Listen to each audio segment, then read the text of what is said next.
The following is a Mid-Atlantic Sports special presentation. Welcome to the Carolina Sports Arena, and welcome to CWF Mid-Atlantic Wrestling.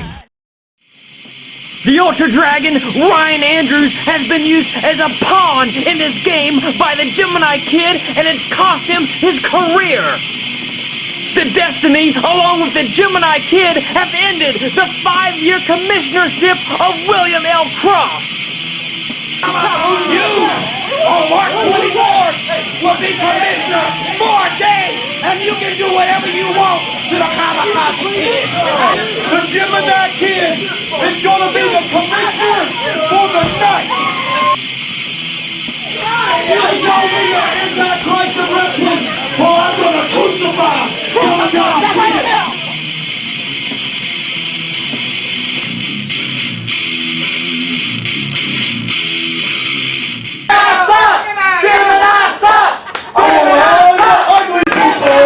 Be quiet. First of all, the Gemini Kid is in charge for the night.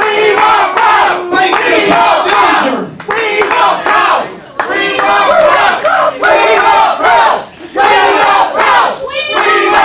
You people just need to shut up and respect the commissioner, and that's me tonight.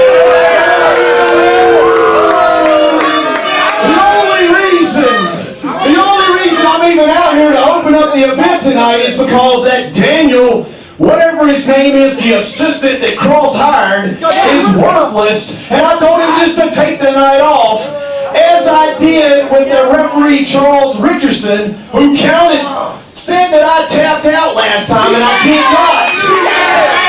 I did not tap out. Charles Richardson is blind, he's old, and he's worthless as well, so I gave him the night off. I don't want to see him. He might be out, but he's your daddy. So tonight, I want to give you all a little preview before we get started. The first thing I'm going to let you know is there was a travesty in Cameron, North Carolina last night. Because somehow, some way, Ric Converse and Xsiris won the NWA World Tag Team titles.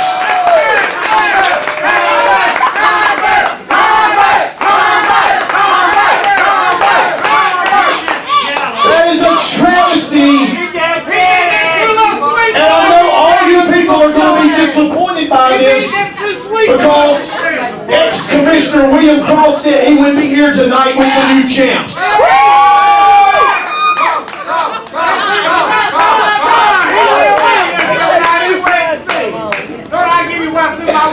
Needless to say, those new World Tag Team Champions are going to have to face a very special challenge tonight because I am the commissioner, and my good friend Jesse Ortega is going to team up with the Canadian sensation Chris Valentino, and they're going to hurt Ric Converse and Xsiris right here.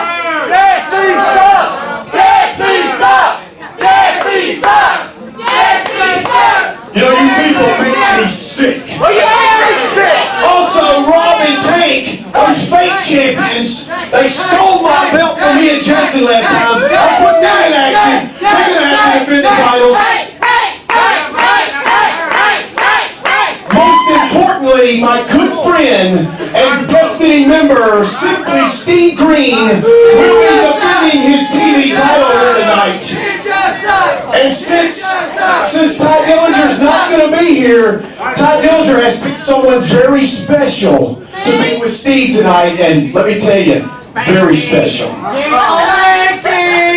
Also, I've got a very special match that I invented tonight. Actually, 2 matches.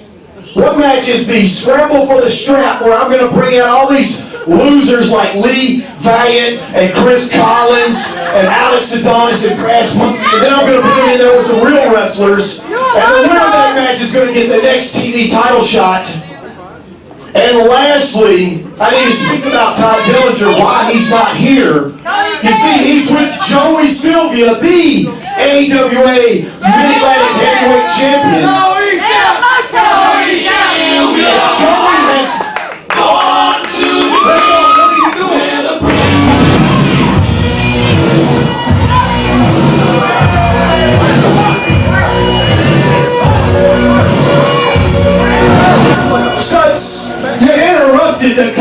McAllister. You're not getting on my good side.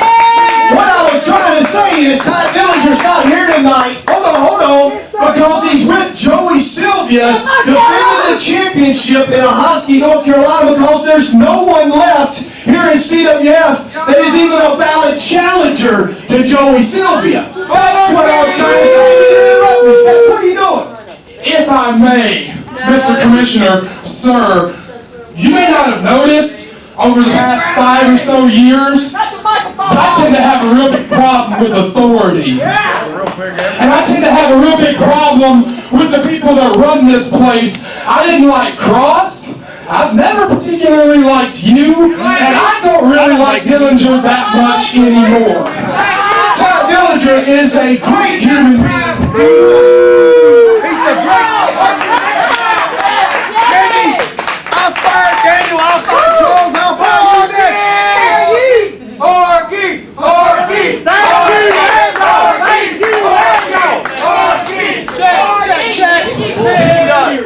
Thank you. You saved your job. Ty Dillinger is a great individual. He's a personal friend, and he's going to allow me to kill the Kamakazi Kid right here tonight. I can't think of a better person.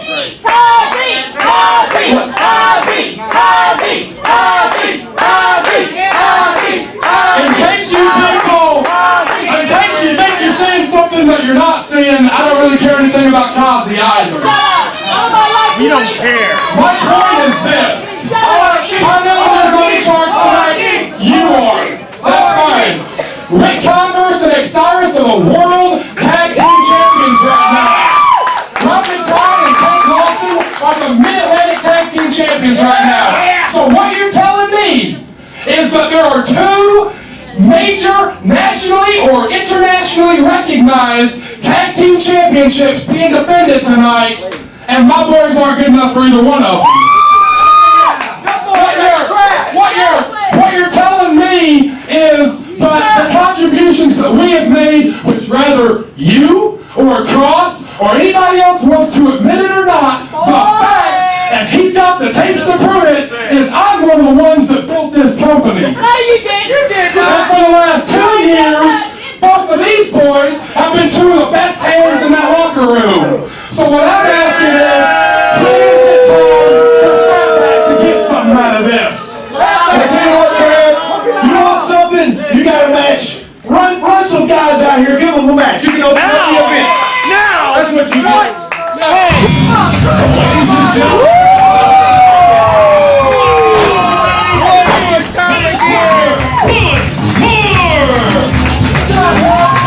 Rock and roll Matty D. I love all these fans so much. Let's party tonight, baby.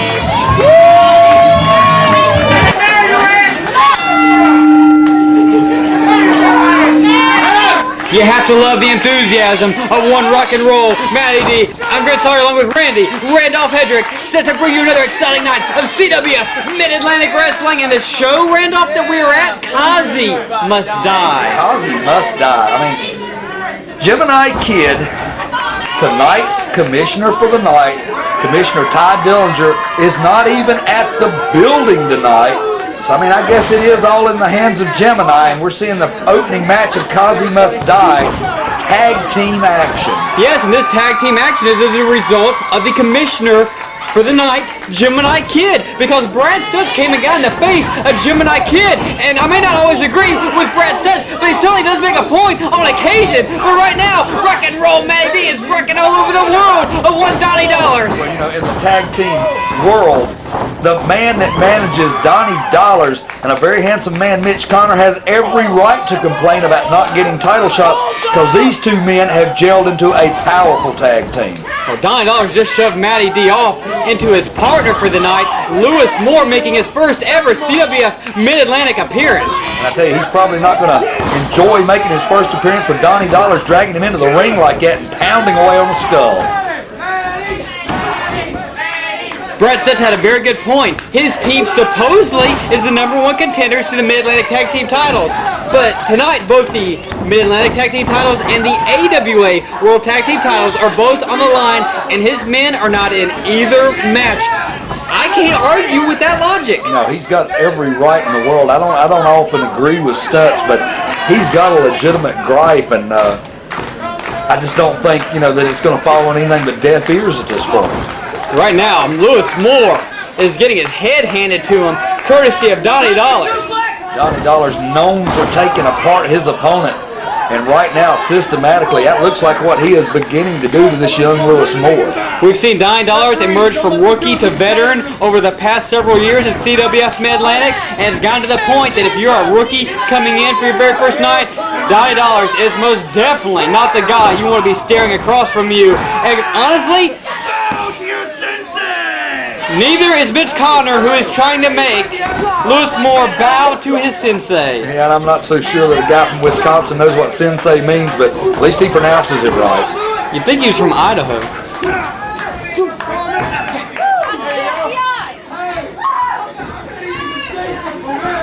Mitch Connor with Lewis Moore, snap suplex. Beautiful, textbook snap suplex.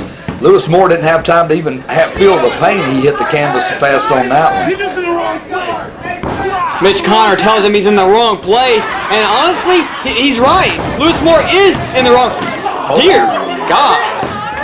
Do you think maybe Commissioner Dillinger or Commissioner for the Night Gemini Kid is not taking the argument of Brad Stutz about his men being the #1 contenders seriously because of the way he's dressed? I get the impression that Mitch Connor and Donnie Dollars came to this show expecting to be vying for tag team titles, and when they found out they were not going to be competing for them, they were a little upset. It looks like it for sure, because you're seeing some beautiful double team action right now.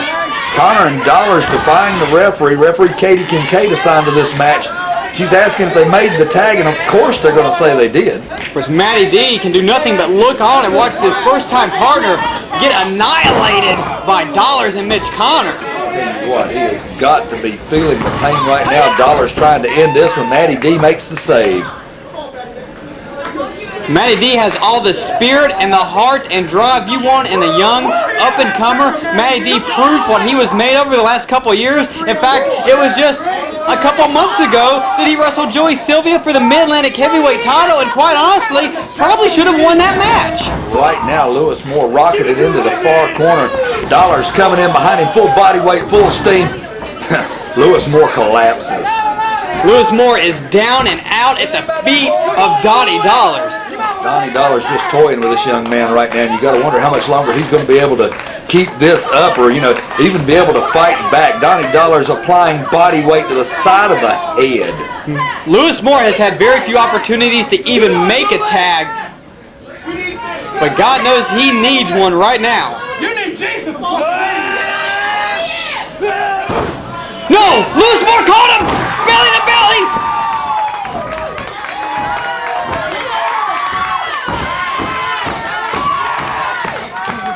Lewis Moore making a big mistake. He should have made the tag rather than go for a cover. Yeah, Mitch Connor is not taking enough of a beating to be down for a 3 count regardless on one move. I mean, Moore may not be thinking real clear because of the beating he's been taking.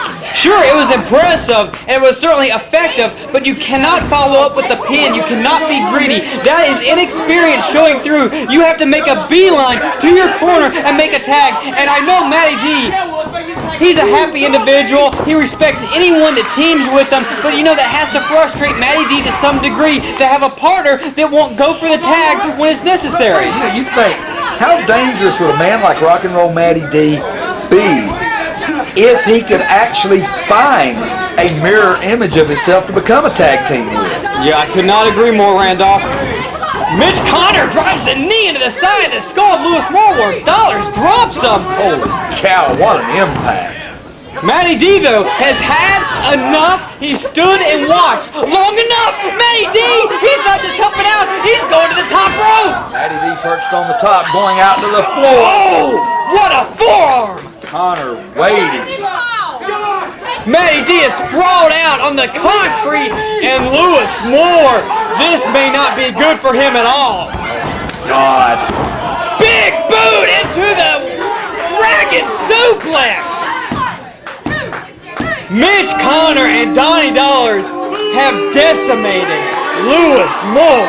And this one's elementary, and this one is over. Your winners by pinfall, Fatback Enterprises, Donnie Dollars, and a very handsome man, Mitch Connor. Certainly proving they are indeed deserving of a shot at some form of tag team championship. Gemini!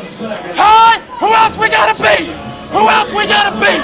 Who else have we got to beat?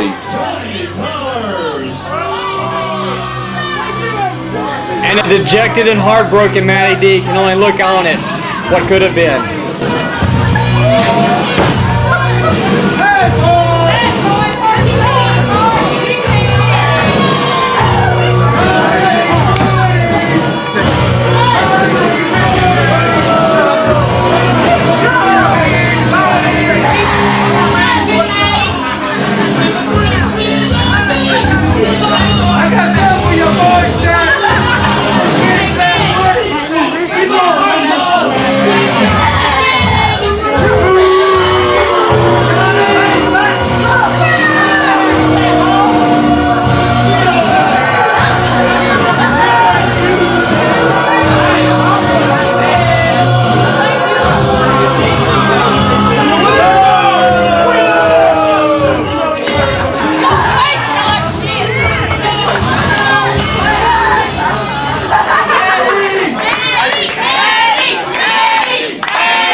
Well, Commissioner for the Night, Gemini Kid, is just turning this card upside down. He's already made Matty D team with the rookie, and now he's making two regular tag team partners square off against one another. Classic Chris Collins and Lee Valiant are the first two entries in this scramble for the strap match. Yeah, this one is a strange one. Over the top rope pinfall or submission rules, and we're going to be bringing more competitors in. I'm not sure how many is going to be involved in this, but every minute after this starts, another man's going to come in. So this is almost like a mini rumble. As Gemini Kid said at the start of the show, he's entering in those worthless people like the Neon Lions and Breast Monkey. Worthless non-contenders? Are you serious? Well, you know, Gemini Kid's views a little jaded on the rest of the competition here at CWF Mid-Atlantic. He's definitely got his own agenda, and we just keep seeing a little more of it every week here. Right now, the Neon Lions are squared off, at least for 1 minute. Very classic catch-as-catch-can wrestling, as you would expect out of these well-respected tag team partners. Yeah, classic Chris Collins backing up for a moment, sizing up his tag partner. I'm sure that's the last person he expected, but it's time for the next entrant. And look at this. Here we got Mr. Adonis entering the fray. The big, powerful Adonis, and quite honestly, he should be great in this kind of environment because he thrives on not technically wrestling, and this match is going to be a fight. That's right, and that's exactly what he's doing. He's taking the fight to Lee Valiant of the Neon Lions, picks him up, going to drop him right on the AWA logo, and now Adonis is going back after Classic Chris.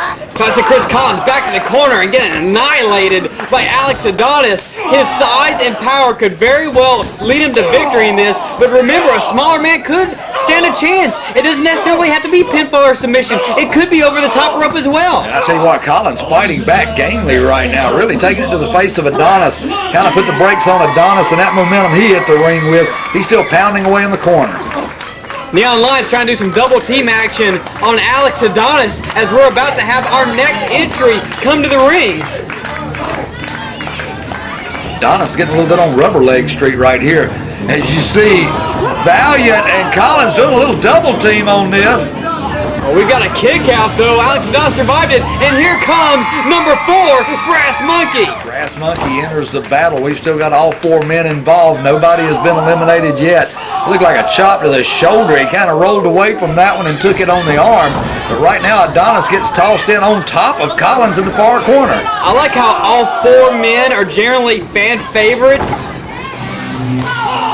And that's who Gemini Kid has elected to use in this contest since they're not good enough to vie for championships. Yeah, you know, the whole object of this is the winner in this scramble for the strap will get a shot at the TV title.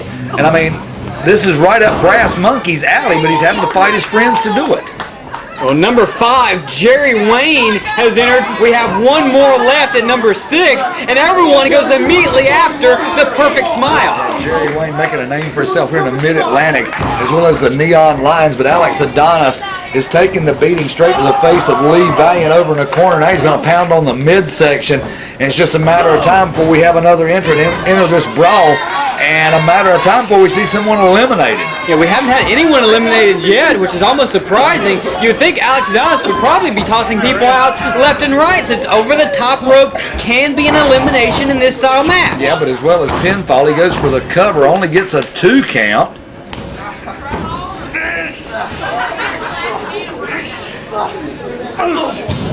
Oh, give me a break.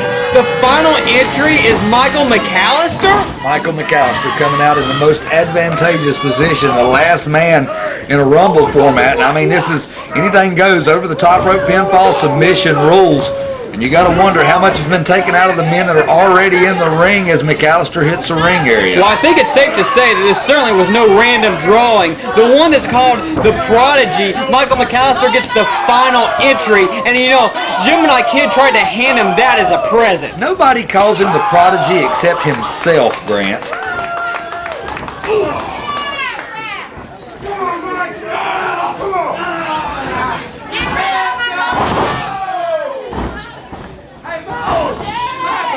Lee Valiant trying to hammer away on Alex Adonis, but just too much size and power with Alex Adonis to realistically match up with. And you see those uppercuts of Adonis is taking Valiant off his feet. Now he's got him up over his head. And I believe we just saw our first elimination in the scramble for the strap. Lee Valiant eliminated first. Well, honestly, Randolph, that's just a shame, because Lee Valiant really deserved better than that. And look at this. Valiant and Adonis going to have a few words. Collins is taking advantage, and they're going to dump Adonis out. The Neon Lions eliminate Alex Adonis. Talk about a little poetic justice, but that leaves Collins by himself in the ring. Jerry Wayne, Brass Monkey, and Michael McAllister. Well, not surprising that McAllister is still there, considering Gemini handed him the final entry in this scramble for the strap. I guess this would be a chance for Brass Monkey to finally get another shot at Steve Greene in the Mid-Atlantic television title, even though Ty Dillinger said Monkey wasn't getting another shot. Maybe this will actually turn out for the best, and Monkey can redeem himself and secure a shot that Ty Dillinger wouldn't give him otherwise. Well, it'll definitely be a possible cause of friction between Dillinger and Gemini Kid. You know, should he try to order something that Dillinger's banned somewhere along the line? But Brass Monkey unloading on Jerry Wayne right now into the ropes, and he catches him. Beautiful flying leg layered by Monkey. Quickly over, trying to make a cover. The count by Red Jones, but just a 2. Yeah, 2 count on that one. Every elimination we've had so far has been over the top rope. Pinfall submissions do count in this scramble for the strap. Jerry Wayne taking advantage of the situation and drops a jawbreaker on the Brass Monkey. Jerry Wayne looking to aid a hand to somebody. Of course, Jerry Wayne kind of walks a fine line between whose side he's on from one week to the next. Yeah, he's another one of the guys that tends to be in a different dressing room every other event. I guess he's waiting to see exactly who. McAllister and Jerry Wayne working together and eliminating Chris Collins. You know, that's 2 of the 3 eliminations have been tag team eliminations in this bout so far. Well, Brass Monkey looks like it may be 2 against 1. Oh, what a shot on Jerry Wayne! Ducks a clothesline to McAllister, and what a forearm on McAllister! Right back with Jerry Wayne! Brass Monkey is exploding! Brass Monkey going off like a stick of dynamite. He has got these 2. Whoa! Back cracker and then some! Trying to fight for the Dragon Sleeper, and he's got a hook on Jerry Wayne, who's tapping out! Jerry Wayne's been eliminated. Now look at this. Michael McAllister has got hold of the legs of Jerry Wayne. Brass Monkey shoulders are down. This one's over. Michael McAllister steals it. Flat out highway robbery. Steals it. He gets handed number 6 by the Gemini Kid. Pins Brass Monkey while Jerry Wayne's still on top of the Dragon Sleeper. And he's going to leave as the next challenger for the Mid-Atlantic television title. Gemini Kid.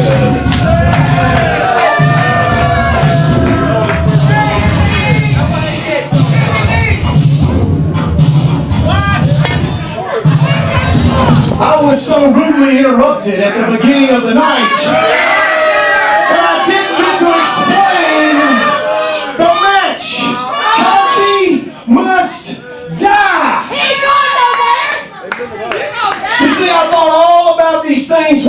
do to Kazi? What can I do to make sure that he dies tonight?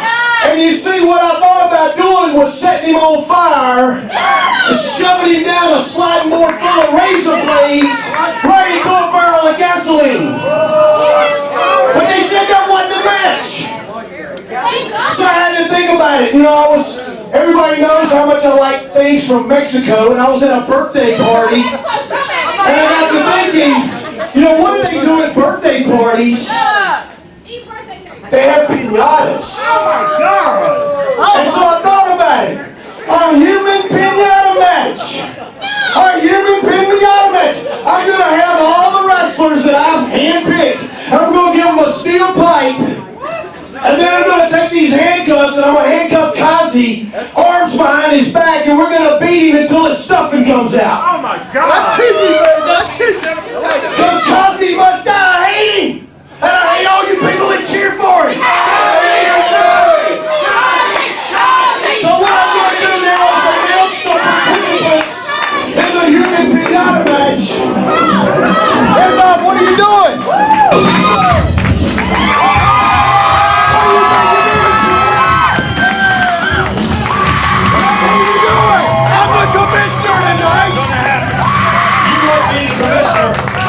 Let that match happen. I don't know where you got so screwed up in the head a couple months ago. Me and you used to be tight, but that ain't gonna happen tonight. It's not gonna. You don't want to see that, do you? The commissioner's job, and I don't think you understand this, the commissioner's job is to give the fans what they want to see. See, I want to see Kazi die, and he's going to die here tonight. Let me tell you, I may not be the commissioner, but I am the AWA chairman of the board, and it's not going to happen in this ring. As long as this ring says AWA, I control it. It's not going to happen here. No way.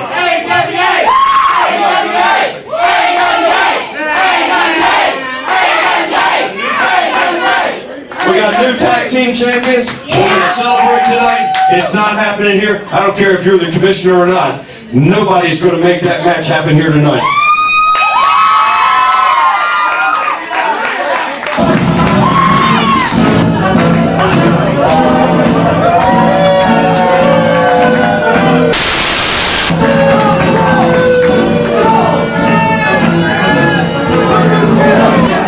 Just in case you people don't know, this is the president of the American Wrestling Association, Dale Gagne. Mr. Gagne, you could have picked a better night to show up. He got his butt whipped you got your butt whipped last night. First of all, when you hear hail to a chief, stand up in respect.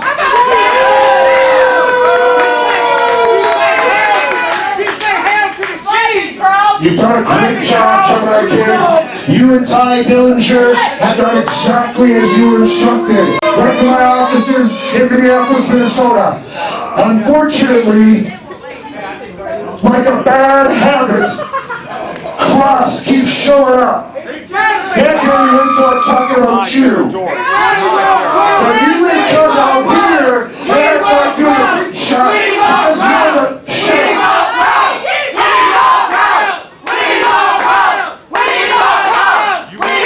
These people can sit here and cheer all they want. The fact is a fact. And the fact is, quite clearly, it's like the Marquis says, Kazi must die. Yes! Yes! So, he's the commissioner, you're the chairman of the board, but I'm the president. Like it or not, because in this hierarchy, I know these people aren't that intelligent to understand, but in this hierarchy, it goes like this. And I'm at the top of the list. So I make the decisions that are going to happen here in the AWA. So, this is very simple. The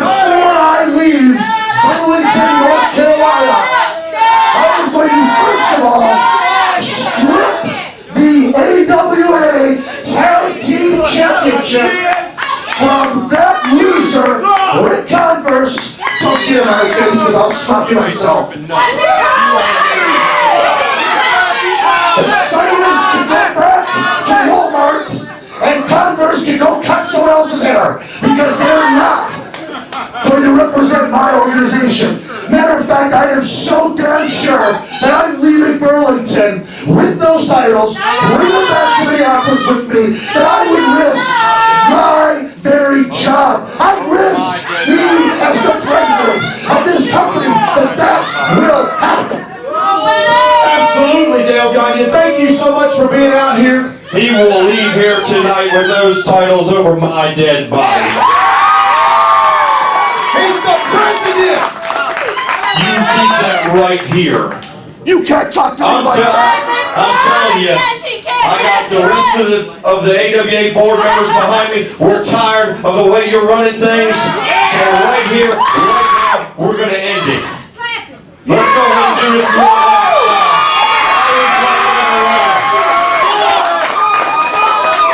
I tell you what, you think you're going to walk out of here with those belts? You might not walk out of here. I'll tell you what. You said something about you'll stake your life on it, your job on it. I'll take that bet. You want me gone? You want me gone for good? Oh yeah. I want you out of here. You're not going to stick your face in my business. I'll put my job up, but I want yours if I win. If I pin you right here in this ring, I want the presidency. If you got a spine, you'll do it. Let's do it right now. Wait a minute, boss. Wait a minute. Is she on you? Come on, y'all want to see me? We'll do it right now.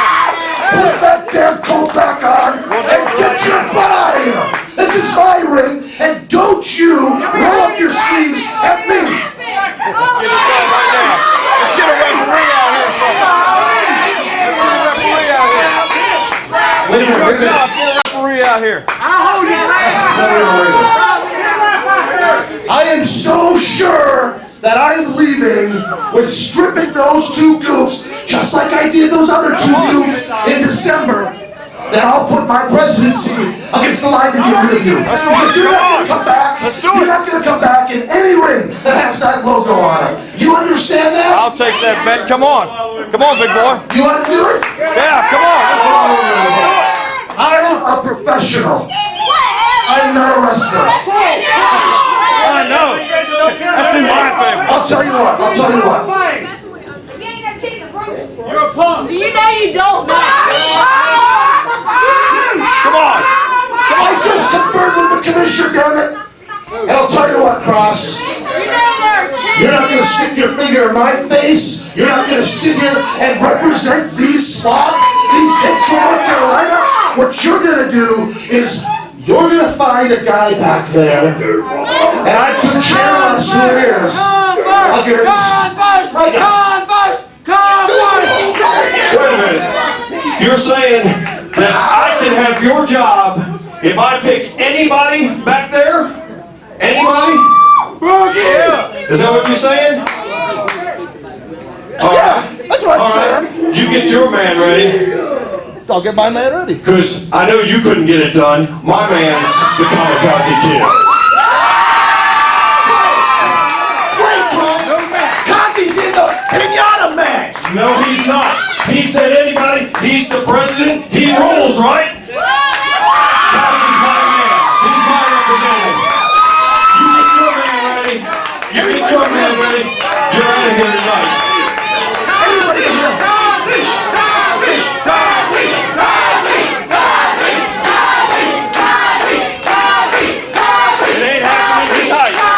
Will not happen tonight. You're ruining my party tonight. I told you what's going to happen. He's the cause of it. It's not happening here tonight.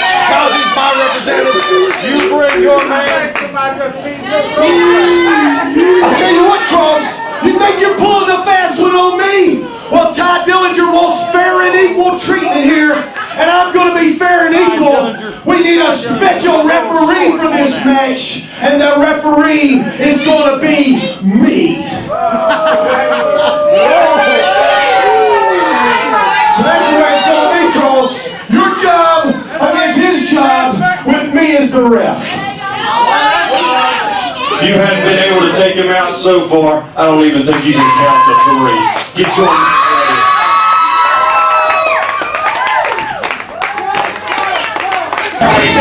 Simply Steve Greene with the gun. Wow. TV champion right here.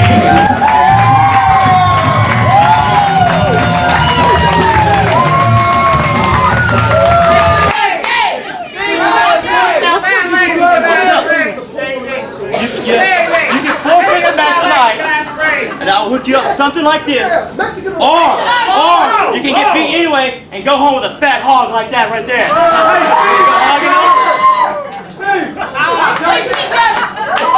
Sit down. What'd it be? Marcellus?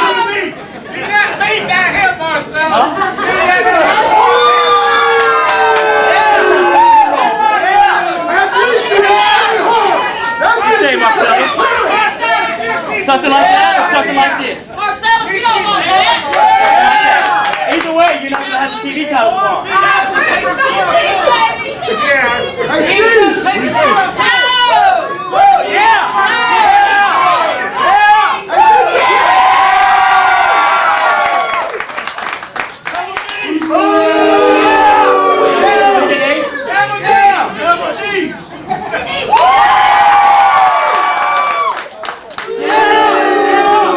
Well, Marcellus King, the Mid-Atlantic King, asking the crowd what he should do, and if you're a professional wrestler, this is not a decision. It's either floozy or the Mid-Atlantic television title. It's not a decision. And I question Steve Greene. I mean, Commissioner Dillinger, his manager, is not here tonight. Steve Greene, rather than coming to the ring alone, shows up with this young lady and... Well, there's your decision. There's your decision. The Mid-Atlantic King, Marcellus King, has made it crystal clear that he would much rather have the Mid-Atlantic television title, and who can blame him there? And right now, Steve Greene getting tossed into the far corner as hard as he can, getting thrown around like a rag doll. King showing off the power, but I believe he got a finger in the eye. Well, Steve Greene had to avoid the onslaught because he never saw that opening assault coming from Marcellus King because he thought he took the candy and went home.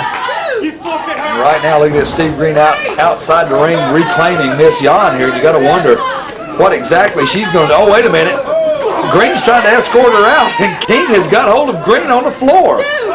Marcellus King hammering away on Steve Greene, flinging him back in the ring.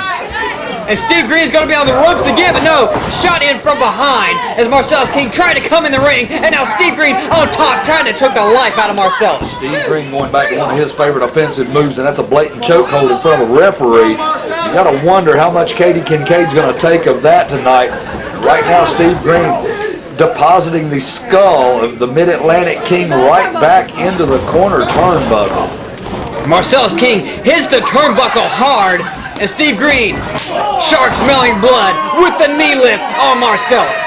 Steve Greene has become quite a dangerous opponent. He's always been capable of winning a match by technical means, but now that this mean streak has evolved in him, he's becoming a vicious opponent, much like his partner Jake Manning. Quite honestly, I'm shocked that Steve Greene is even putting the title on the line here tonight without Ty Dillinger in the building. Well, I'm shocked too, but there is an ironclad 30-day rule on the television title. Well, right now, he's trying to put Marcellus King to sleep. Marcellus King, I don't know how effective this is. He's rising back to his feet. He's got Steve Greene up on the big back and shoulders. He's going to deposit him into a corner to get him off his back. Marcellus King too big, too strong, and now flying shoulder tackle on the television champion. That was almost effortless on the part of King as he's able to take the champion off his feet. As you see Miss Yan making her way back around the ring, and King's got to keep his attention focused. Another big shoulder tackle. He's rocked the world of Steve Greene twice now, who may be looking to head for lower ground and escape the clutches of the Mid-Atlantic King. But no, Marcellus has him. Marcellus King drags the TV champion back into the center of the ring, ready to dish out more punishment. Going to set him up for a suplex. He's got the TV champion up, letting the blood rush to the head. Big delayed vertical suplex. I wonder, can Marcellus taste it? Can he taste the Mid-Atlantic television title? He says he may be going up top to finish the deal. And you got to imagine Marcellus King with a TV title around his waist, the 10-minute time limit. He would be one man that would be capable of carrying that strap for months. But, you know, he's got to win it first, and Greene's one step ahead out of the way. Marcellus King crumbles hard into the AWA logo, and now Steve Greene, he loves going to it. He's going to go for the sharpshooter. Once again, trying to turn the big man over. He does have him turned over right at the ropes. I don't think he can reach the ropes, even though it looks like he may be in fairly close proximity to him.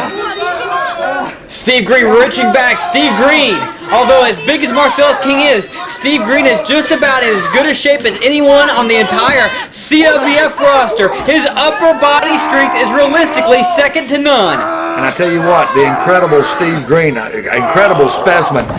Oh, the power of Marcellus King, able to sling the TV champion across the ring. Powerful leg strength. Steve Greene getting frustrated as both men have been engaged in this back and forth contest. Neither man has really been able to sustain momentum for any length of time. And now Steve Greene walked right into the clutches of Marcellus, who may be going for a sharpshooter of his own. Marcellus King grapevining the legs of Greene, turns him over, sits back in it. He's got it cinched up. You got to wonder, what can Steve Greene do to get out of this one? He is in the center of the ring. Could be seconds away from tapping away the title, and this hussy is back on the ring apron. Come on, King. Marcellus, do not let this be a distraction. Do not, no! Steve Greene from behind, handful of times, and he got the 3 count. Well, Randolph, Steve Greene used this woman as a distraction to retain the title, and Marcellus King, quite honestly, cannot blame anyone else for that loss. Still the AWA Mid-Atlantic Champion, simply Steve Greene.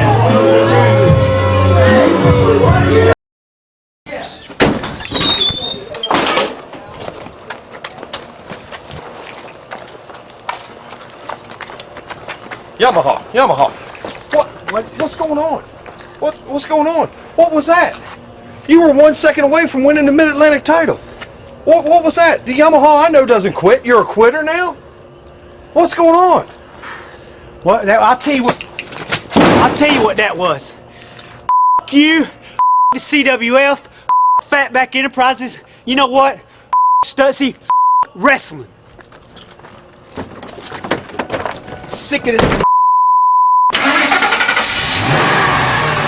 What's going on? What? You.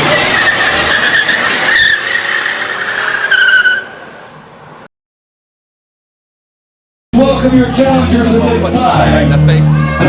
Gregory Vercetti and the Super Spoiler, Lawson.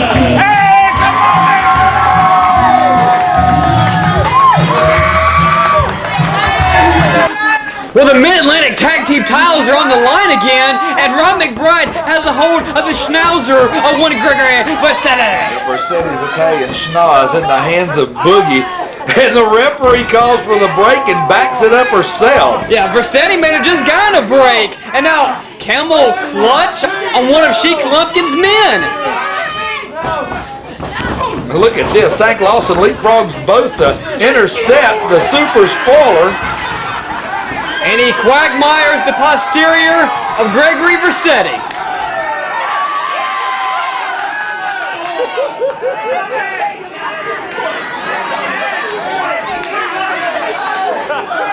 Tank Lawson, he loves to have fun in there. It doesn't matter if the titles are on the line or not. It's just hard to remove the personality and smile from that man. I tell you what, the referee's explaining what's going on here, what's supposed to go on. Boogeyman paying a little bit of attention, but he grabs Vercetti when he makes his run in and going to start tenderizing the chest and the jaw area. Anyway, Gregory Vercetti and the Super Spoiler representing Sheik Cornelius J. Lumpkin III's Army tonight. And it's a double noggin knocker. Why'd you say that? Look what?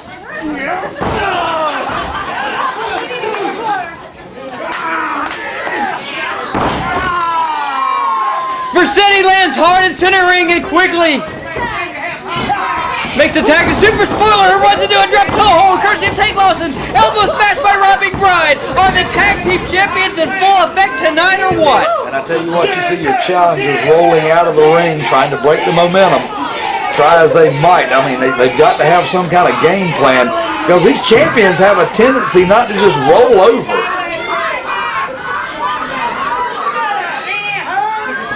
The Super Spoiler trying to recompose himself as Gregory Vercetti is doing the same on the outside of the ring.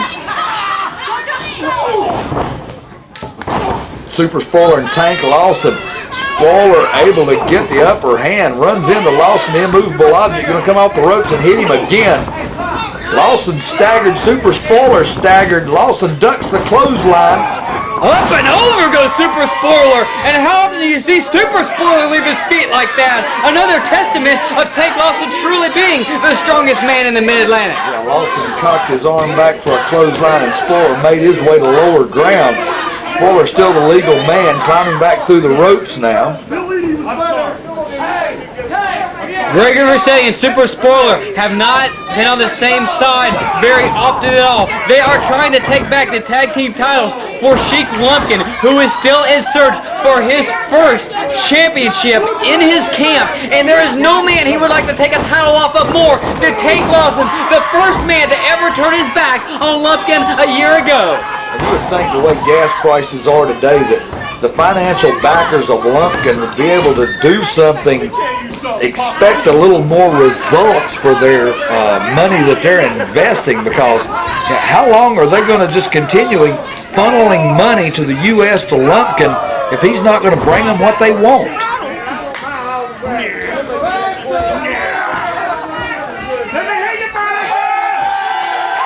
Well, I think the only thing Lumpkin has to do is keep showing the footage of Tank not spitting on the American flag and tarnishing the reputation of the United Arab Emirates when he split away from Lumpkin's camp last year. Right now, we've got the tag champions both in the ring, double back elbow. It's boogie down time. Super Spoiler, we've seen him team with a lot of people as of late. We've seen him with Donnie Dollars. We've seen him with Corey Edsel. We've seen him with Gregory Vercetti today, Jerry Wayne in the past. Super Spoiler's really making the rounds in the tag team scene. I wonder if he's looking to really find the connection with the right partner and then capitalize from there. He's one of those guys that may be learning from experience as Tank Lawson big sunset flip and almost a pinfall out of nowhere on Super Spoiler, because whoever saw Tank Lawson attempting a sunset flip, but he just got a bootstrap to the head. My goodness, what extension by Super Spoiler. Get that boot in the face. And Mr. Vercetti with a few words in his native tongue for the boogeyman and the fans on the front row. Vercetti, having readjusted himself from the earlier attack, now back on top of Tank Lawson. And the punch to the head may not have been the brightest thing he's done so far in this match today. Vercetti backing Lawson up.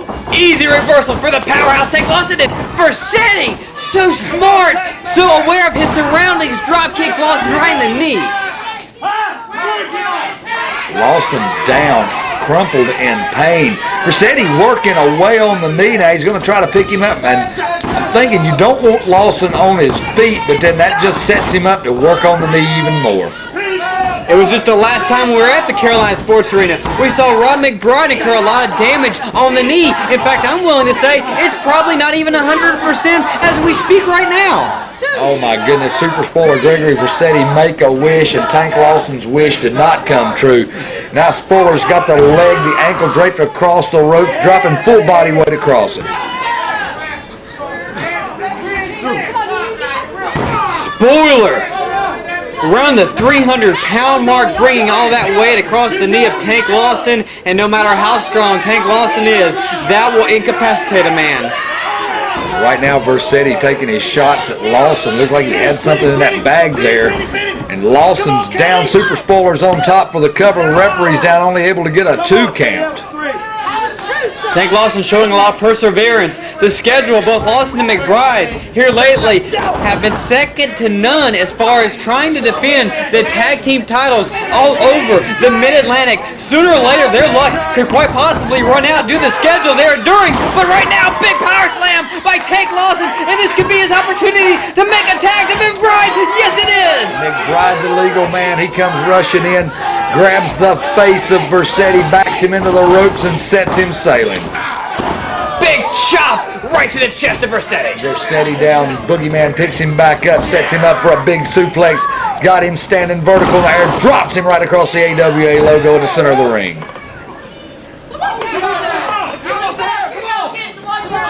Rob McBride, Tank Lawson have reigned as tag team champions since what, like last September or so? As we now enter the 7th month of their tag team title reign, it really shows no end in sight. And as I've alluded in the past, a lot of people may have originally looked at them as a makeshift tag team, but they never took into account all the years they spent as friends outside of the squared circle that led them to championship glory. And right now, what a smart tag. Spoiler raises the foot, allowing Gregory Vercetti to make the legal tag. Vercetti now the legal man. He's got Boogeyman draped over the second rope. Referee Katie Kincaid calling for the break, but that's another opening for Super Spoiler, using a little bit of smarts on the outside of the ring. Boogeyman's in trouble. Hey, Vercetti knows how to orchestrate some tag team wrestling. Primarily in Vercetti's CWF career, he has been a tag team wrestler. And if there's a guy on the roster that may not be perceived to be in a certain tag team, so to speak, he's definitely the one you want to go to if you're in a fight with the tag team champs. That's for sure. Vercetti has got a lot of time here in CWF. We've seen him mature over the last couple of years. You got to wonder, I think we have seen this before, the Super Spoiler going to the top rope. He is on the top rope, but he may be a little unbalanced. Rob McBride flings him off. My goodness, what a use of power. Super Spoiler using the body of Rob McBride to help support him up on the ropes. McBride realized that and jerked the man off into the middle of the ring. Big chance for Rob McBride to get over there, make the tag to his partner, Tank Lawson. Super Spoiler, though, getting into his feet and cutting McBride off at the pass. I tell you what, Super Spoiler has got a mean streak in him, but he's not paying attention. McBride makes the tag. McBride still got the tag in, and Tank Lawson is cleaning house. Oh my goodness, Tank dropping clotheslines everywhere he lifts. Vercetti sets him on the outside of the apron. And look at this, he's waiting for Super Spoiler to rise. What power! Lifting the Super Spoiler up! Now Lawson! Death Valley driver on the Super Spoiler! McBride's second turnbuckle! Flying elbow crushes Spoiler! We've got a 3 count! We've got a 3 count! Rob McBride, Tank Lawson, still the Mid-Atlantic Tag Team Champions! Impressive tag team win by the champions after getting beat as bad as they were early in this match, able to come back and show the fans exactly what they wanted to see.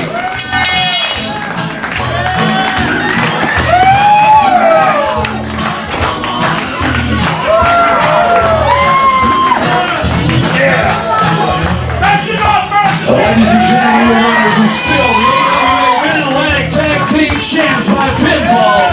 11 minutes, 18 seconds. Tank Lawson, Rob the Boogie Woogie Man, and McBride.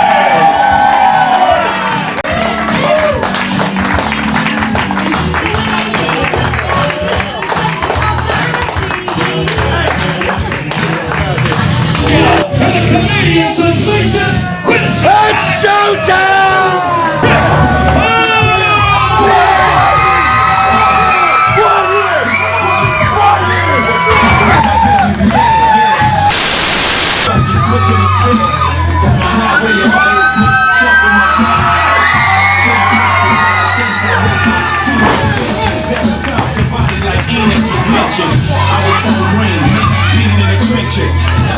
Adventurous, not worrying about expenditures.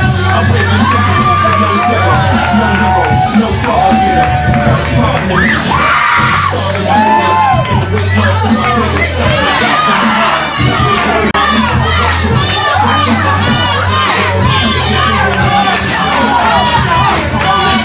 Believe it or not, the AWA World Tag Team titles are going to be defended in Burlington, North Carolina, and not by Steve Corino or Ricky Landell. How great is that? Yeah, the old school blondes dropped those titles just last night in Cameron, North Carolina, to the Dynasties, Xsiris and the first Ric Converse, and now here we go.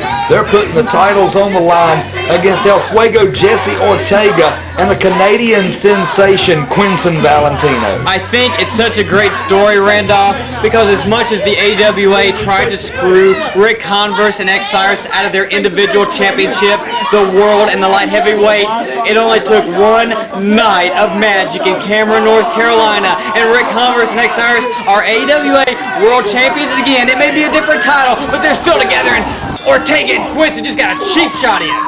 Right now, looks like this one's ready to go. As, oh goodness, a Dynasty cleaning house. Converse and Xsiris on top of their game, less than 24 hours removed from becoming the new World Tag Team Champions. That's right. I tell you what, they're standing tall. The crowd's enjoying every moment of this so far. You know, Xsiris, Converse fan favorites here in the Carolinas for years. And now they're bringing yet another set of world straps into the Carolina sports arena. It's always an honor to have the guys here. It's kind of funny, Randolph. Last show, Ty Dillinger said, well, Ric Converse is just going to represent his name and be the first from now on because he's only going to be in the opener. Well, Ty Dillinger wasn't really counting that they would win the World Tag Team titles. And when you were the World Tag Team champions, kind of hard to work the opener, ain't it? Well, you know, there are priorities and stipulations in all the contracts, and once you win a world title on any level, you're not going to be wrestling before intermission very rarely. And of course, Gemini Kid's present to his pupil, El Fuego, Jesse Ortega, was to tag with someone that Gemini Kid considered to be of equal stature to himself, the Canadian sensation, Quinson Valentino. Former Canadian heavyweight champion, has done a lot up in Canada and has made, honestly, a good amount of noise in the few appearances he has been down to the Carolina sports arena. Yeah, Quinson Valentino appears randomly 2-3 appearances a year here in the Carolinas and CWF Mid-Atlantic. But he picks and chooses his spots. He takes advantage of the situation, the politics. He stepped in here tonight, and what does he get? A shot at the AWA World Tag Team titles. I mean, Quinson Valentino is a smart businessman and a smart wrestler. Right. This is not the first title Quinson has competed for. He actually competed for the Mid-Atlantic television title back when G-Star was the champion in an unforgettable match that had many people in the arena in tears. Thankfully, he did not leave with the championship that night, but honestly, he could easily have done just that. Right now, the first Ric Converse tagged in. He's working on the arm and shoulder of Jesse Ortega. El Fuego needing to get over and make a tag or somehow extricate himself with the grip of Mr. Converse. El Fuego, Jesse Ortega, and the first Ric Converse have met before, but it's been an awfully long time, and I dare say their roles were somewhat reversed back in that day. It was way before Ric Converse was ever AWA World Heavyweight Champion. Right now, Xsiris tagged back in. The World Tag Champions working like a well-oiled machine, still working off that adrenaline from winning those titles just last night in Cameron, North Carolina. Ortega trying to wrestle his way out of that. Grapevines the arm, and he's got Xsiris caught in an old-school hammerlock here. You mentioned being on an emotional high from winning the championships last night, and that's exactly right.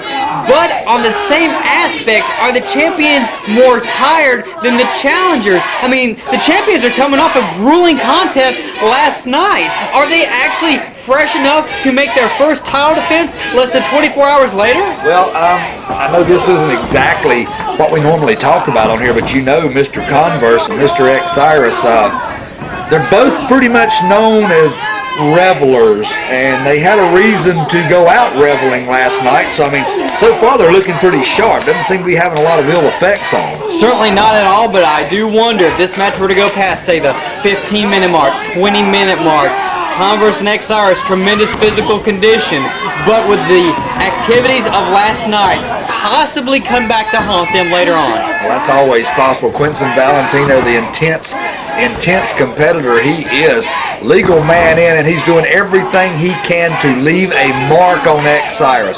He's using the fingernails, he's using the bootlaces, he's even threatening Red Jones.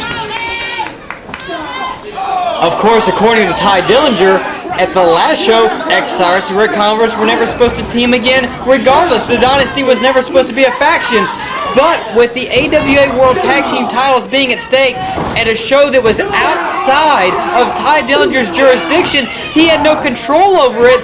So when they walked in today as champions, only thing they can do is throw up his arms and let them team. Well, you know, Ty Dillinger not even in the building tonight. This is all on Gemini Kid. And yeah, but you know they're in constant contact. Oh, yeah, I'm sure I've heard that Nextel beep about 35 times in the last 15 minutes through the curtains.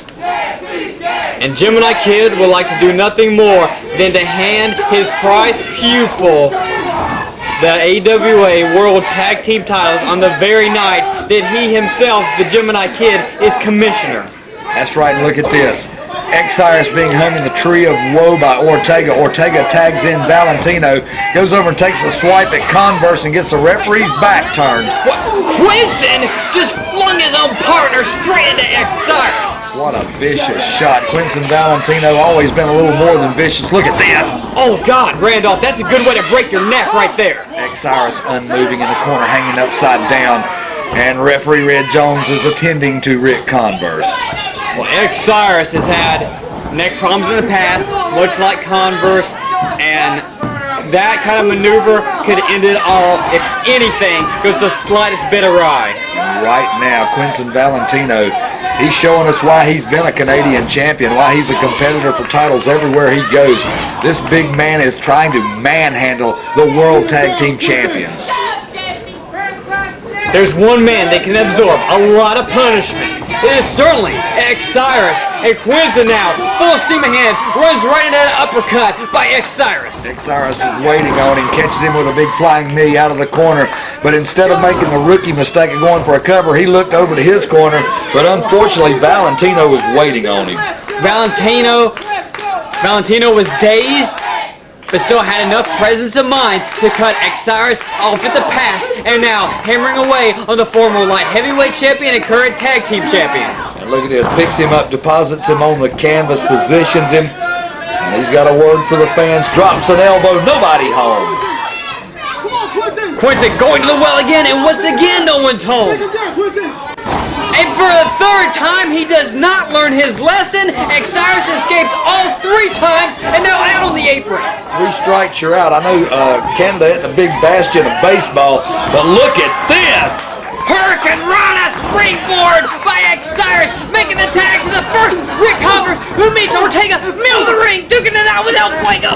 Fuego slung into the far ropes. He ducks a clothesline, but he can't duck that high knee. Converse stands 1 step ahead of Gemini Kid's student. Ortega reverses. Converse into the corner, comes flying off, full body press across Ortega.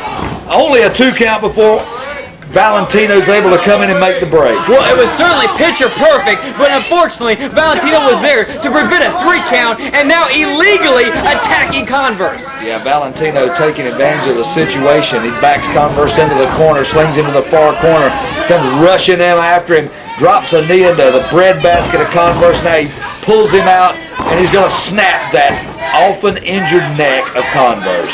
We're like a year and a half or so removed when the Mad Trucker Gary Stevens did a number on Ric Converse that almost ended the career of Converse back then. And you know the neck hasn't gotten any better in the last couple of years. And right now Converse is in the wrong corner at the wrong time. Valentino tags in Ortega. Ortega snapmare over, spinal tap right in the middle of the back of Converse. You know he's feeling that one. The pain etched across the back of Converse and the disgusted, disrespectful look that always seems to adorn the face of Ortega. Ortega drives an elbow into the head of Converse, back into his corner. Quincy takes a shot at him for good measure. And I mean, it's 2-on-1 when you're in that corner. Converse has to get out. Converse still fighting back, though. There is no quit in this champion. Another uplifted knee to the midsection. Ortega's going to sling Converse across the ring. Converse gets a leg up. Ortega's out to the floor. And now Converse crawling to Xsiris. Oh, he had the tag, but Ortega swept the leg of Xsiris. Xsiris had his attention focused on Converse, who's coming over to make the tag. Never saw Ortega sliding out of the ring. Now Ortega taking advantage of the top rope. Snaps back the neck of Converse. And, you know, this is not a good sign when somebody is able to actually do physical damage to Converse's neck. Ortega, he is a student of the game. I don't like him. I don't like his attitude. But he does do his homework when it comes to his opponents. And right now, Quinton Valentino, the Canadian sensation, once again the legal man. He's putting the boots to the midsection. Now he's going to rub the boots across the eyes of Converse. I mean, it is painful, but it is also humiliating. And that is what Quinton Valentino deals, is humiliation. Pressing Converse's throat across that second rope, trying to choke the life out of him. Xsiris has an earful for our official Red Jones. Yeah, but it does his partner absolutely no good. All it does is make Red Jones turn his back to the action. Quinton able to unload with a haymaker to the face. Well, Converse blocked that shot. Got another one in on Quinton. Got a grazing shot that time, and now Quinton reverses the Irish whip and turns into a spine buster. My goodness, out of nowhere, Quinton Valentino showing why he is the Canadian sensation. And he is really doing what he can to help take apart the World Tag Team Champions. Working on Converse, an uplifted knee, Converse down on the canvas again. Well, this match has progressed, and the toll looks to have been taken on the champions. Both Xsiris and Ric Converse have been on the receiving end of a tremendous beating from both Quinton and Jesse Ortega. Can the champions continue to survive? Is there still fight left in the champions between the fight last night and the one they're currently enduring? And I tell you what, it's almost a pity Quinton Valentino doesn't make more appearances in CWF Mid-Atlantic, because he's showing us a repertoire right now that a veteran oh my goodness. Hit the top rope, and Xsiris springboard drop kick! Yeah, the repertoire that Valentino's been showing is really impressive. He would really make a lot of noise here in the Mid-Atlantic. Like I said, he only drops down about 2 or 3, 4 times a year at the most. And right now, it might not have been the best time for him to make his appearance, because the World Tag Champions are fired up. Well, Xsiris just could not sit back and watch any further. He had to be in there. He had to help his partner. And Ortega going for the Fujiwara. Converse all the way through. Converse able to reverse that with some form of a Russian leg sweep. Ortega's down, but unfortunately Converse is not the legal man.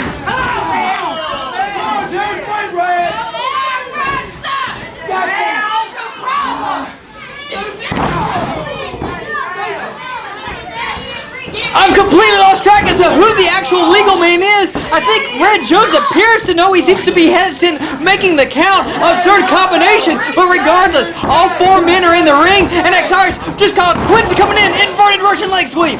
Put his face first on the canvas. Referee's counting 2 count. So Xsiris, Quinton Valentino, obviously the legal men at this point. I'm thinking that there may have been a blind tag there at some point between Converse and Xsiris, and Converse just sidestepped Ortega, who crashes to the outside. Ortega's out of the ring, and right now Converse is standing up, measuring Quinton Valentino. Valentino rushes in. Sky high powerbomb by the first. Swanton bomb by Xsiris. Leg hook. Referee Red Jones counts for 3. And here we have it, the winners and still AWA World Tag Team Champions, the Dynasty, the first Ric Converse, his partner Xsiris.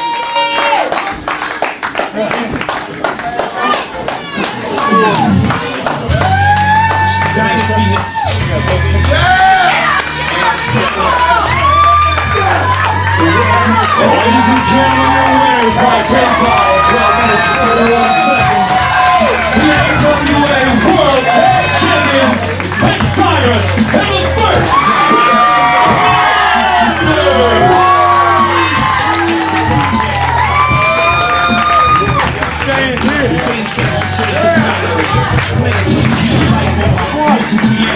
got a strange way to see him, like always receive me one way. Bees under the river, all of the tradition is rare. Even with my vision, we conquered all 3. Light heavyweight, heavyweight, and now tag up. We are unstoppable in the AWA.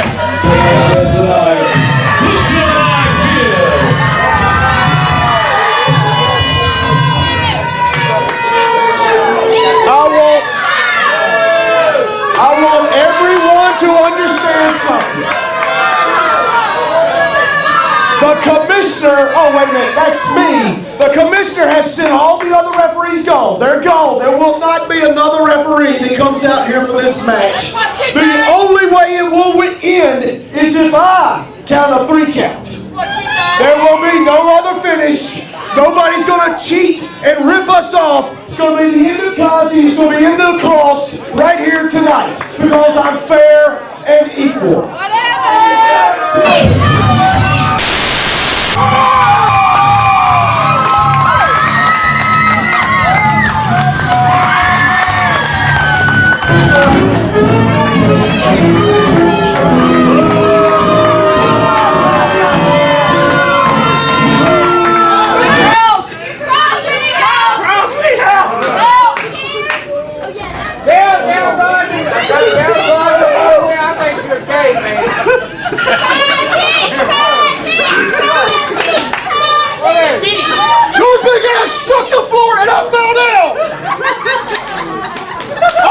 Before that, man! And stop calling me! Oh, Mr. President. Hey, he can show you black card! Let's let him know! I sure should have, huh? Yeah, You people are so ignorant. If you don't mind putting down here, 85. You know, Cross, you think you got this all figured out, but just when you think you've got a plan, the plan changes. See, I told you to bring the best man you could from behind those curtains, right?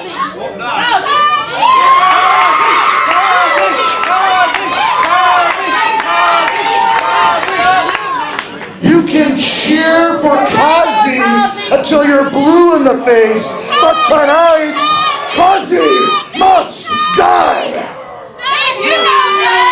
And accordingly, there's only 2 people. Yes, you're not facing 1 person tonight.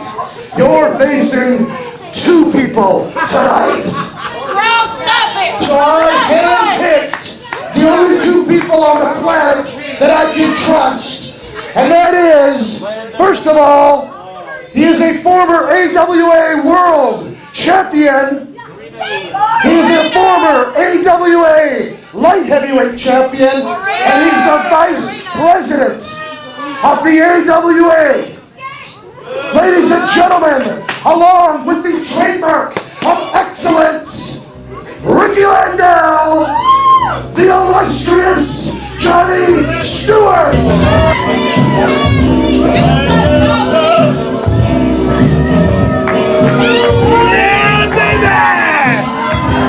Look at all my fans!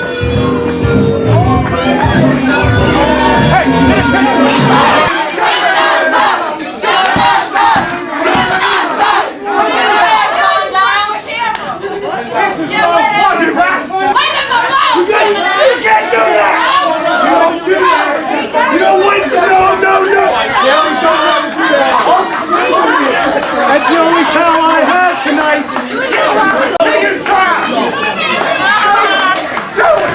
That old man soiled my towel.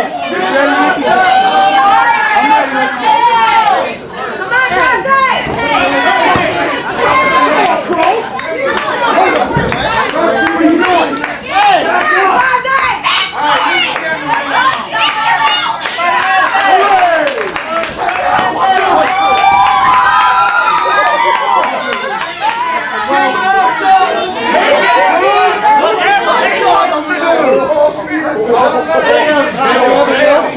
What are you doing? Ring the bell right now. Let's get this match on the road.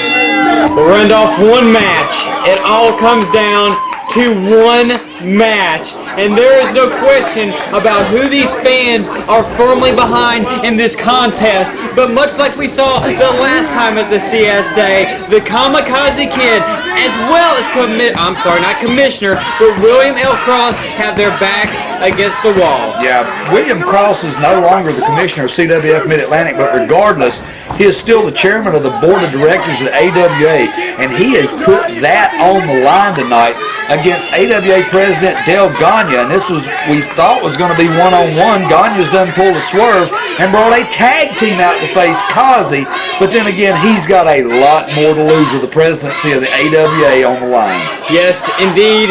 Not only is it Kazi must die, but Commissioner William L. Cross, he's already lost. I keep saying commissioner because I've said it for 5 years. William L. Cross has already lost the commissionership of this very company.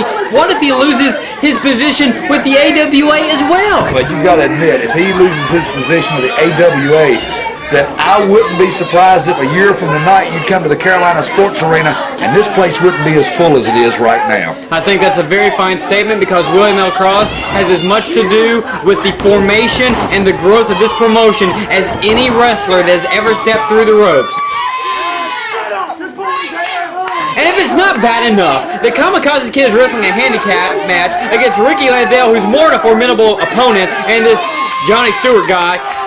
Gemini Kid is the guest referee? I mean, the commissioner for the night, the one that named the show Kazi Must Die? Hey, he named himself guest referee. Yes, and he's refereeing the match that could spell the end of Kamakazi Kid. And if he had any foresight, he would realize that if Kazi loses this match, it could well begin a downward spiral for this entire promotion. Yeah, I mean, you see Johnny Stewart, the vice president of AWA, on the side here of the apron here, and I mean, he's not even wearing wrestling gear. For Christ's sakes, he's got penny loafers on and got a sweater tied around his neck. You know, if this was to be a one-on-one fight, it may not last very long, but it's 3-on-1 if you count Gemini Kid, who's over here asking if Kazi's pulling hair. Let's not forget about Tubs of Fun at ringside, Del Gagne. The one man that almost in one singular night tarnished the reputation of CWF Mid-Atlantic with the preposterous ladder match on December 2nd, only to follow up with that and take away the tag team titles from McBride and Lawson. Del Gagne did as much on December 2nd in his one little appearance to harm CWF as any one person possibly could. You know, you said that rather well, because I'm to the point now, when I arrive at an event and they tell me it's possible Mr. Gagne is going to show up, you know, I kind of cringe now.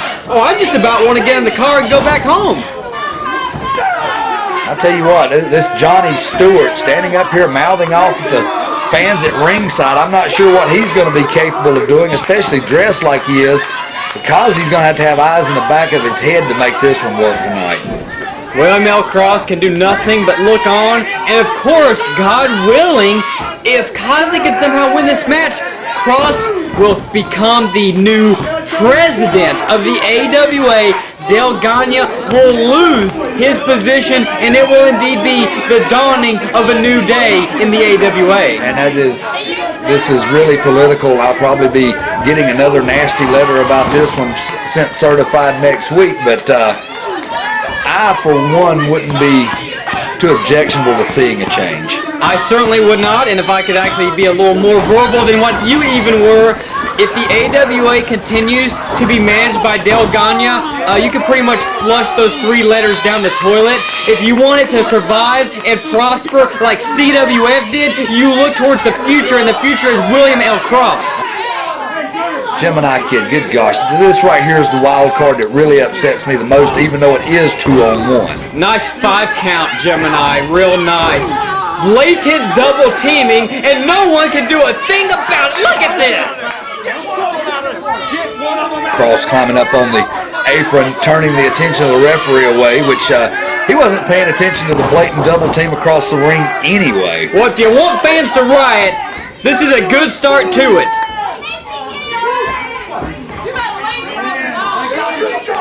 Kamakazi Kid almost lifeless in the center of the ring. Ricky Landell drops down. Looks like he's going for some sort of chin lock, going to try to start wearing this young man down and take this one home. I mean, he's ready to take this one on out the front door, gather up his belongings, and head back to Philadelphia where he hails from. And you got to wonder if when he leaves here tonight, who will be his new boss? Will there be a new boss, or will Cross be gone? I have no doubt that Kamakazi Kid can beat any man, any size, one-on-one on any given night. But 2-on-1 with Gemini Kid as the referee and Del Gagne at ringside. Heck, that's 4-on-1. Did you count Dale? Twice. At least. It's 5-on-1. Kazi is hit hardly. Oh, here we go. Del Ganya. The August president of the American Wrestling Association at ringside. There you have it, fans. That's what we're talking about. The president of the AWA. God, I wish William L. Cross could just deck him in the chops one good time. I'll tell you what, Ganya's standing over here. Oh, wait a minute. He's directing Johnny Stewart to come down and add a little more insult to injury down here on the ring.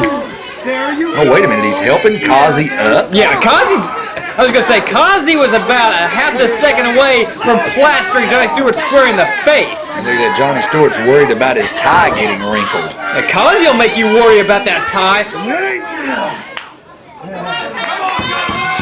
Landell sets Kazi up on the rope. Looks like he's planning on something. Could be a superplex, something of that nature. Kazi fighting back. Landell goes flying to the canvas. Kazi's going up. Kamakazi Kid off the top. Flying body press. He has him down. Come on, count the blasted thing already. Oh my goodness, you'd think that Gemini Kid has a broken arm with that limp count. I mean, he got a 1 count on that one. Holding his elbow and signaling there was... Oh, God. That was not a healthy looking spill. Cross down immediately to see if Kamakazi's going to be able to continue. And then the vulture he is, Del Ganya, standing over here looking for an opening to put the boots back to Kazi. Obviously I can't guess as to what just happened to Kazi, but the way he hit, he came down on the point of that shoulder. I mean, I don't mean to exaggerate anything if I am, but if he had just broke his collarbone, I wouldn't be surprised in the least. Well, I wouldn't be surprised if he did break his collarbone if he wouldn't at least try to get back in the ring, because you know the heart in this young man. But it looks like his left arm is almost totally immobile at this point. I guess Commissioner Cross, I'm sorry I keep saying Commissioner, but William L. Cross is trying to buy him some time by arguing with the Gemini Kid, and Kazi really needs some time right now. That arm is gone. Kazi's trying to make his way back into the ring. Landell standing in the ring waiting on him. And I tell you, this doesn't look good for Cross and Kamakazi. Kazi, game fighter, he's still trying to go at it, but look at this. No. Landell's going to try to dislocate that shoulder the rest of the way. Oh, God, oh, no. Kazi's arm, if it wasn't injured before, I mean, there's no question it was injured before, but good Lord, I can't imagine the pain that must be coursing through his body right now. Any other human being would just give it up. Kazi has got to be numb from the pain. That's the only reason he could be continuing at this point. Landell, a technician in his own right, is measuring him, setting him up, and looks like he's going to tag in this Johnny Stewart joker once again, let him get a few more shots at Kazi while he's injured. In a fair match, Kamakazi Kid would destroy this idiot. Elbow right to the point of injury. I tell you what, Kazi's arm is just limp now. He can't even hardly move it. Writhing around in pain, just barely able to have any control on it at all. You know there's got to be no feeling from the shoulder down right now. That's got to be a real terrible feeling. Ricky Landell halfway distracting Gemini Kid as Johnny Stewart decapitates Kazi. Gemini Kid checking the turnbuckle, checking the padding on the turnbuckle while all this is going on behind him. I mean, it didn't even require a distraction. And again, a clothesline. What is in the eyes of Johnny Stewart? Because there's not a lot of sanity there. All I see is dollar signs, if you want to look closely, but you see him, he goes tumbling out of the ring, and Gemini Kid's going to argue about that. Look at that fast count. Doesn't seem to be having any problems with that arm right now, does he? Well, thank God they haven't hit anything big on Kazi, because Gemini Kid's going to make a 3 count in about a half a second. Kazi's still writhing around in pain, no control of that left arm at all. I mean, he's just barely clutching it to his side, but he's still game, he's still fighting back, but it's not doing a lot of good at this point. I mean, what can a one-armed man do against a tag team? Hammering away for everything he's worth, the heart and determination. He's not only fighting for his own life, he's fighting for the life of his promotion, for William L. Cross, for all these fans. Oh, reversal by Ricky Landell. What a hip toss. My goodness, Kazi hit the canvas. He's not moving. He grabbed the shoulder. He is in a world of hurt. This one could be over. Referee down. Fast 2 count on that one. and Landell's complaining about the speed of the count. Well, Gemini Kid couldn't be counting it any faster, I don't think. He'd throw his shoulder out if he counted any faster. I mean, you know, he's not a spring chicken.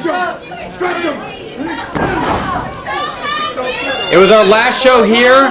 The Kamakazi Kid cost Gemini Kid and Jesse Ortega the Mid-Atlantic Tag Team titles, and tonight Gemini Kid is trying to cost Kazi his career and William L. Cross his career. Right now, the president of the AWA once again involved, and if that's not a sickening sight that just reeks of entertainment television, then nothing does.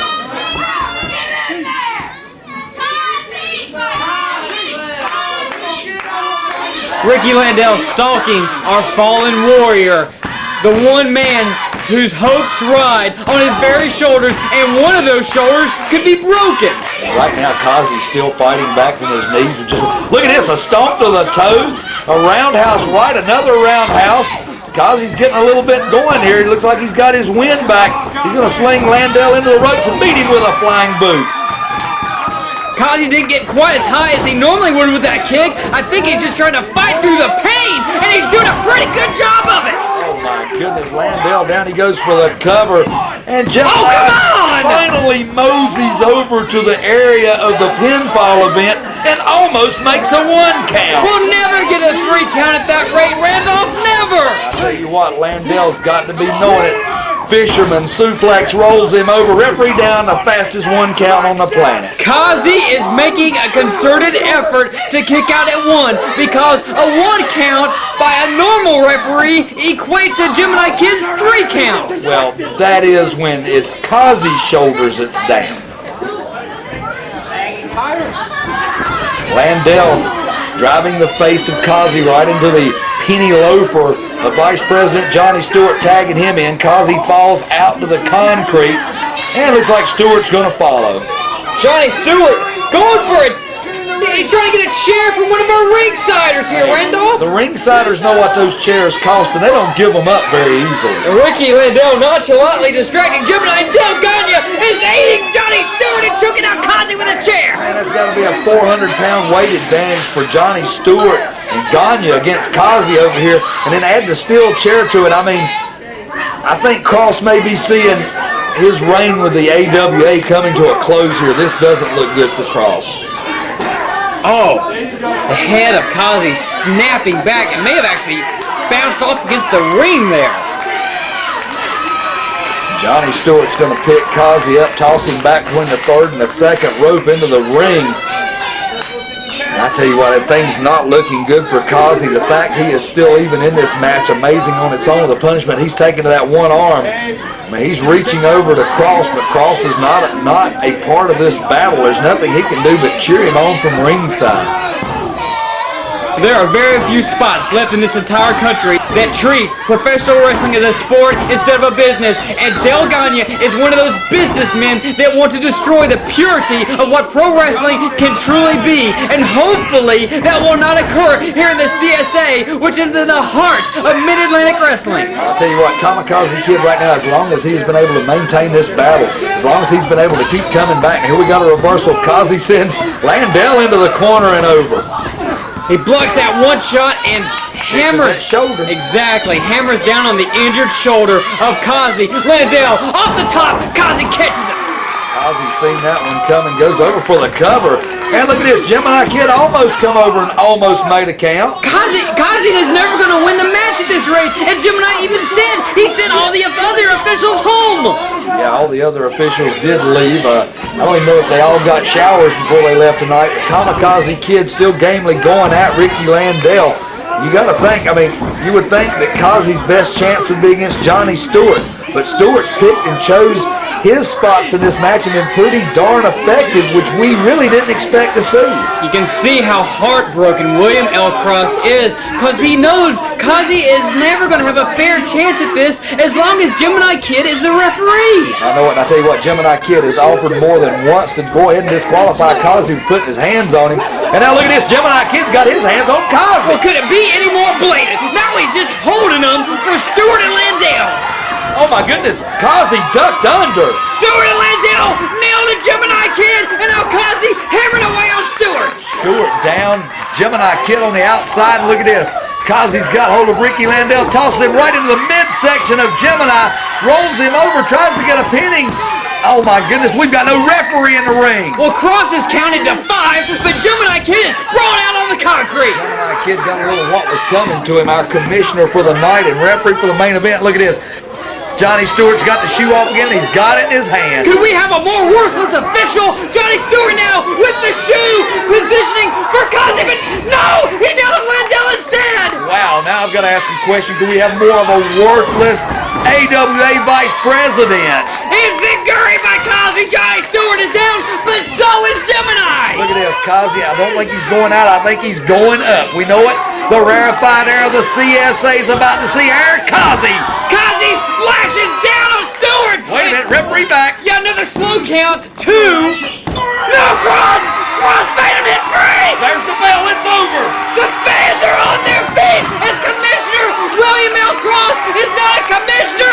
Commissioner William L. Cross is now the president. The president of the AWA, and I tell you what, Ty Dillinger still remains the commissioner of CWF Mid-Atlantic, but the man that he answers to directly is the gentleman in the blue shirt and the ring in the face of Gemini Kid. And Gemini Kid, he's the one that just counted 3 to make it all come true. It is official, the new president of the American Wrestling Association, the former chairman of the board of directors, William L. Cross, standing tall thanks to the Kamakazi Kid and the heart that young man carries. On the night that was named Kazi Must Die, Kazi, he did die, but the presidency of Dale Gagne did. And I tell you what, there's nobody happier to see Mr. Gagne's reign come to an end than I personally. Go ahead, Ty. I know the email's coming with the fine.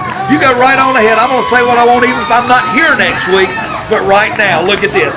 What a sad, sad state of affairs. Johnny Stewart having problems with Mr. Gagne. Well, Ty Dillinger may be the CWF commissioner here at Forever, but the commissioner of CWF will now be answering to the new AWA president, William L. Cross. Man, talk about winner takes all. The winners taking it all tonight. A new face on the AWA. I was going to say earlier that if they wanted to remove the logo, I would be happy to scrub that joker off the middle of our ring. But right now, it's like a new day has begun. And I am totally excited and jacked. We are still AWA. Dale Gagne, you wanted to make this thing personal a long time ago. You wanted to make it personal. No. William L. Cross. That's been my name since I got into wrestling. And that was done out of respect to Nick Bockwinkel. That I hid my last name. It ain't gonna happen anymore. Because now, a Winkle is the AWA president and a Gagne is not.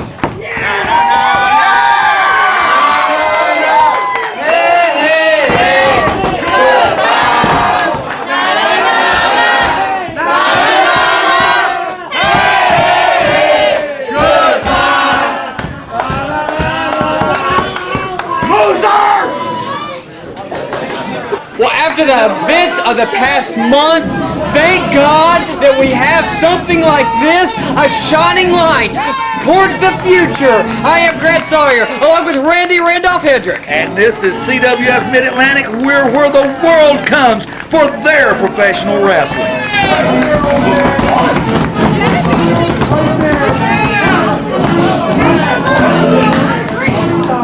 Next week, you'll be washing my car. Corner office in the basement, baby. I suggest you get your belt and get out of our building.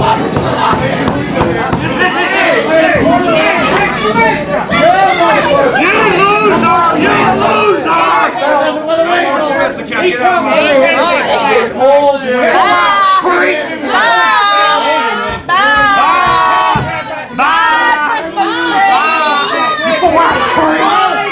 You walk like you gone. What's wrong with you? My back hurts. My crack hurts.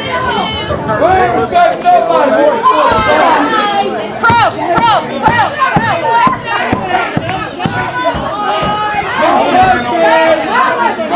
My husband.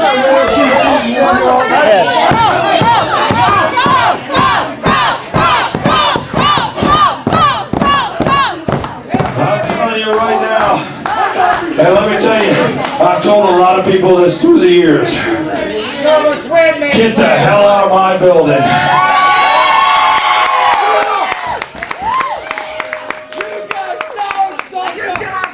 Ricky Landell, I'll handle you later. Into bricks.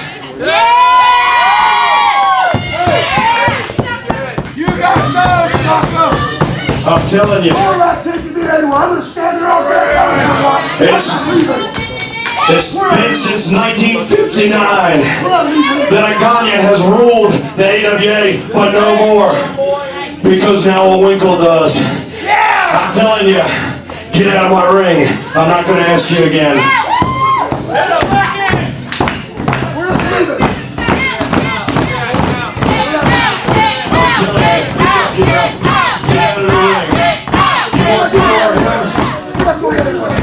I'm telling you right now, if you don't get out, I got a couple people that'll haul you out of here. So I suggest you get out of here and get out of my building right now.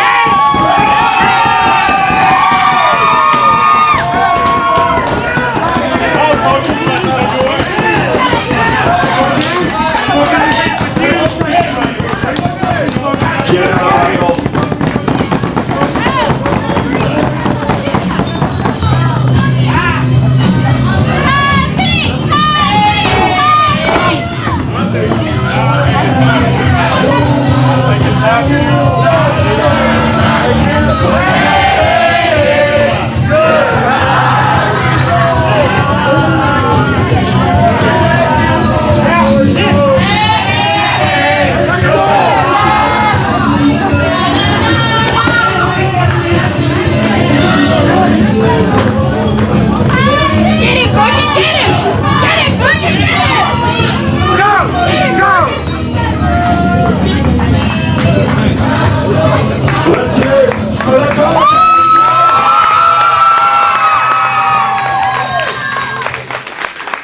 Ladies and gentlemen, What about my corporate wife?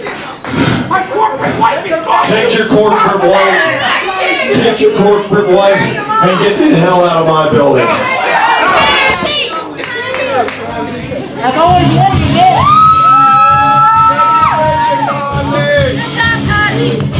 Kamakazi.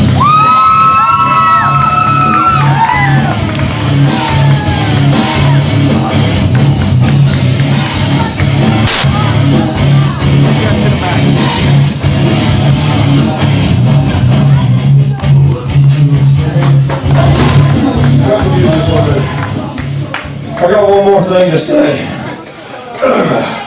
That voice is just about gone. Ty Dillinger, I want you to get right up here on my face. Ty Dillinger, I'm a man of my word.